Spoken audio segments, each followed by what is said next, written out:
بسم الله الرحمن الرحيم.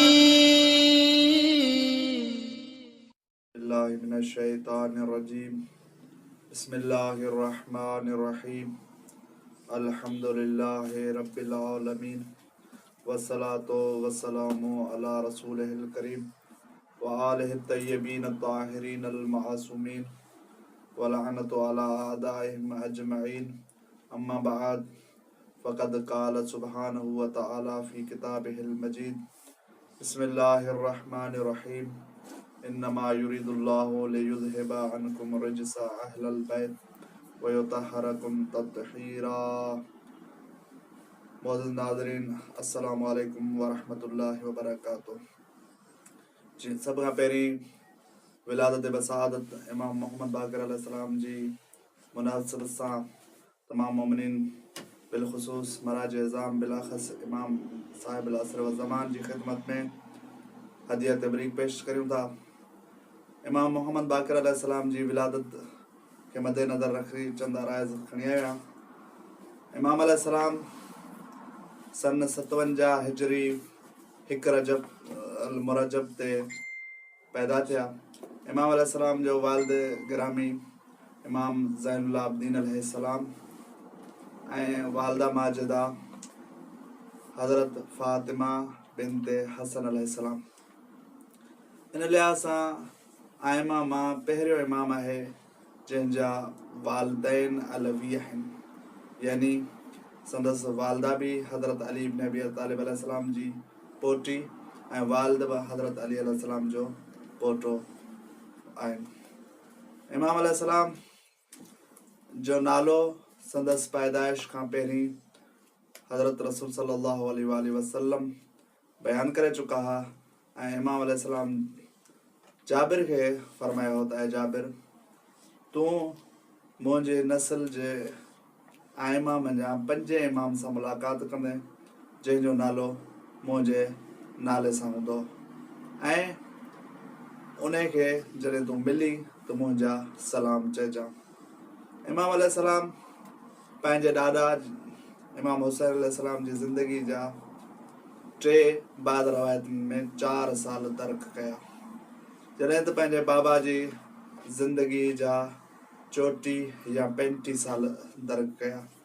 ऐं ख़ुदि इमाम अलैहिस्सलाम जी पंहिंजी मुद्दत इमामत 19 साल रही। इमाम अलैहिस्सलाम जे अलक़ाब मंझां मशहूर अलक़ाब अमीन, शबी, शाकिर, हादी, साबिर, शाहिद ऐं बाक़िर है। इमाम अलैहिस्सलाम जो दौर इब्तिदाई दौर तमामु घणो मुश्किल हुयो, छो जो वाक़िअ करबला या असीरी जेका करबला खां बाद में अहल बैत अलैहिस्सलाम जी इमाम अलैहिस्सलाम उन ॿिन्ही वाक़िअनि जो ऐनी शाहिद हुआ। ऐं उन खां पोइ पंहिंजे बाबा जी मज़लूमियत, जेको पंहिंजे बाबा जो खून रोअण बि इमाम अलैहिस्सलाम दर्क कयो।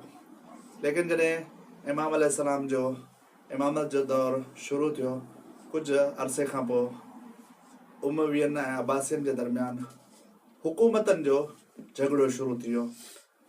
तख़्त जी तब्दीली जो जेको झेड़ो थियो, उन में इमाम अलैहिस्सलाम खे फ़ुर्सत मिली ऐं इमाम अलैहिस्सलाम दरिया इल्म जा दरवाज़ा खोलिया। ऐं इन ई करे ई संदसि बाक़िरुल उलूम चयो वञे थो, यानी इल्मनि खे खोलण वारो। इमाम अलैहिस्सलाम जे औसाब मंझां हिकु सिफ़त साबिर आहे।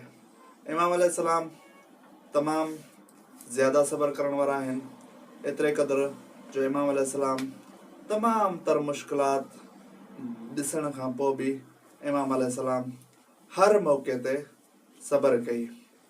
ऐं उन खां अलावा इमाम अलैहिस्सलाम मनसब इलाही रखंदड़ हुआ। इमामत इलाहिया जो मनसब जेका रसूल सल्लल्लाहु अलैहि वसल्लम खां बि नस थियल आहे, ऐं मनसब इलाही खे मद्देनज़र रखंदे हुए इमाम जूं ॿियूं बि सिफ़तूं आहिनि, जंहिंमें इमाम अलैहिस्सलाम जी हिकु सिफ़त पाण ताहिर हुआ, जंहिंजी गवाही क़ुरान मजीद में इन्नमा युरीदुल्लाहु वारी आयत बयान करे थी। ऐं इमाम अलैहिस्सलाम पंहिंजे दौर जा तमामु वॾा फ़क़ीह ऐं आलिम हुआ, छो जो इल्म इलाही रखंदड़ उन इमाम जे दौर में कोई इमाम जे मुक़ाबले जो आलिम न हुयो। हर शख़्स जेको बि इल्मी शख़्सियतूं हुयूं उन्हनि जो रुजू इमाम अलैहिस्सलाम ॾांहुं हो।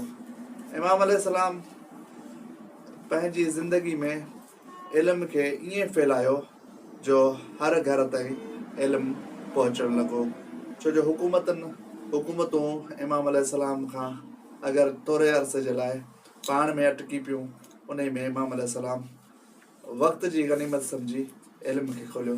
इंशाअल्लाह इमाम अलैहिस्सलाम जी ज़िंदगी ते कुझु गुफ़्तगू कंदासीं। वस्सलामु अलैकुम वरहमतुल्लाहि वबरकातुहू।